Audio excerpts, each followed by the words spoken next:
Disney might be more synonymous with Star Wars, Marvel, and theme parks at this stage, but it's worth remembering that the entertainment conglomerate had much simpler origins as the tax entity for a humble animator. This wasn't a production company forged by the coming together of seasoned movie execs, but the snowballing of one guy's determination to not give up.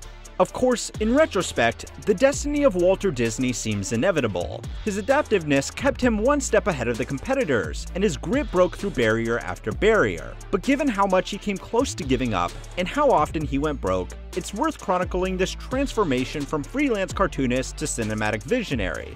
So it's time to learn how history works as we pick apart the early life and career of Walt Disney, a man who changed animation forever. December 5th, 1901 saw the birth of the Disney family's fourth son. Though born in Chicago, his family moved to Missouri when he was 4 years old. Clearly, taking on new challenges was a family trait.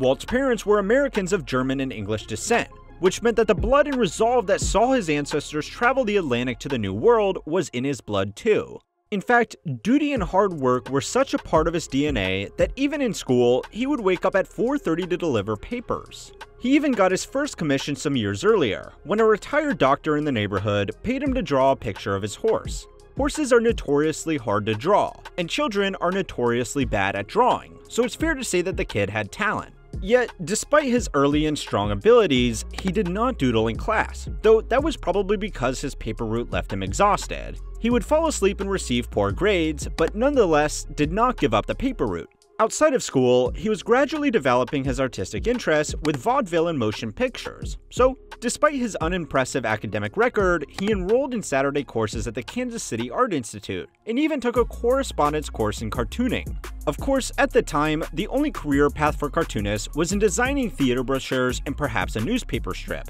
Animation wasn't really a thing, certainly not the way anyone today would describe it. So it's a testament to his ambition that he wouldn't let seemingly slim career opportunities hinder his craft. In fact, he leaned into it.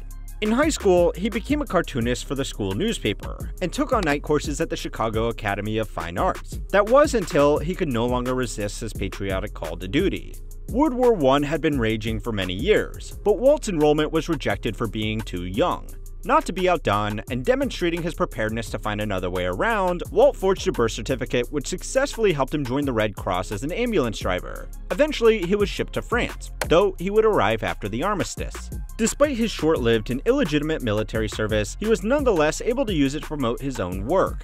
Cartoons were being published in the Army newspaper Stars and Stripes, and his cartoons even decorated the sides of ambulances. This professional cartooning would blossom up his return to Kansas in 1919, where he would work as an apprentice at the Pesman Rubin Commercial Art Studio, drawing commercial illustrations for advertising. It was here that he befriended a fellow artist, Ub Iwerks. Yes, that's his real name. A crucial collaborator in his own business ventures, which they first started in January of 1920, when, after a declining revenue period, the two 18-year-olds were laid off. For many, this obstacle would have been all the evidence they needed that their dreams would stay at just that.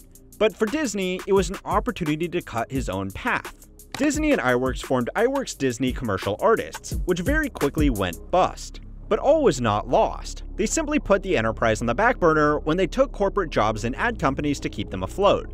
This stable job would have been tempting for many, especially those who had just failed to make it on their own. But Disney saw this as a way to make this otherwise uninteresting job work for him. The ad agency had been producing commercials using the cutout animation technique, which piqued Walt's interest. But the company wasn't going to let him learn on the job, so instead, he borrowed animation books and a camera to experiment at home. Very quickly, he saw the promise of cell animation. His bosses did not. Another rejection, another opportunity. Disney started a fresh company with his new coworker Fred Harmon to produce cartoons using cell animation. This was the future, and he wasn't going to wait around for someone to make money off of it first. Their main client was the local Newman Theater, so the business developed short cartoons to play before the main picture. The basis of their stories?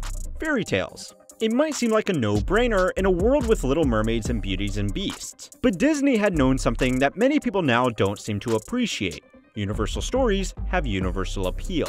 Though the company grew enough to take on more animators, including his old friend Iwerks, it would eventually go bankrupt in 1923, just as Disney was finishing his most ambitious project yet, a 12-minute retelling of Alice in Wonderland mixing animation with live action. Not so much Who Framed Roger Rabbit as it was Follow the White Rabbit.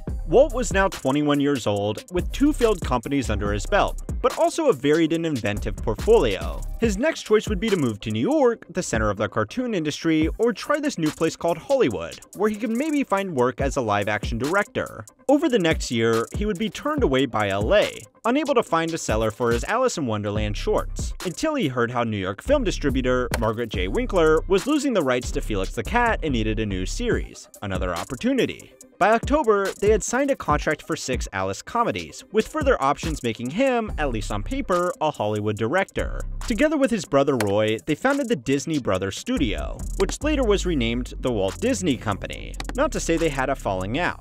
They remained brothers for the rest of their life. By 1926, Disney was able to hire his old team back, but by then, Winkler stepped out of her role to have her husband take over, Charles Mintz. If this was a Disney movie, there would be dark, foreboding music playing. His relationship with Mintz was strained, to say the least, and soon Walt was tired of the live-action mix, preferring to focus solely on cell animation. But this time, it was Mintz who sensed an opportunity. He struck up a deal with Universal Pictures to distribute Disney's and iWorks' first original animated creation, a peppy animal character in black and white with big ears, Oswald the Lucky Rabbit.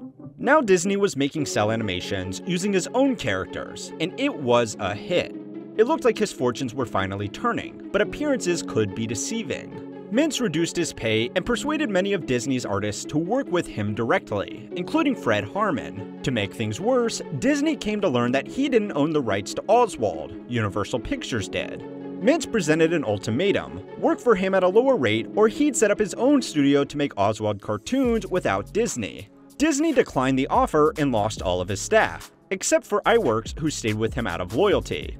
Walt was once again on the curb, but this time he had just been screwed over big time by Hollywood. For many, that would be the sign to throw in the towel, to pack it up and call it quits. The studios won, you lost. But Disney, if he had one hit left in him, then he surely had another. Allegedly inspired by a pet mouse he had while working all those years ago on the pre-filmed cartoons, Disney fleshed out a new character, a cute rodent named Mortimer.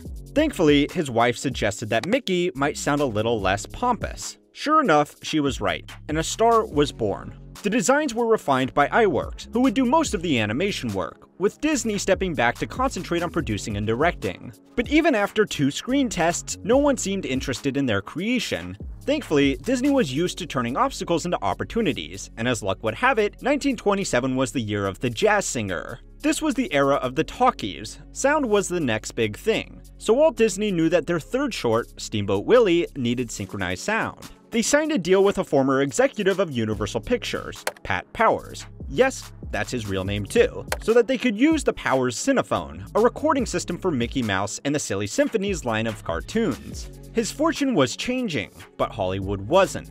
When the Disney brothers tried to get their rightful share of profits from Powers, he refused and instead signed iWorks to work for him. Disney had once again been screwed over, lost another longtime collaborator, and was being abandoned by his team who didn't think Disney Studios would last much longer.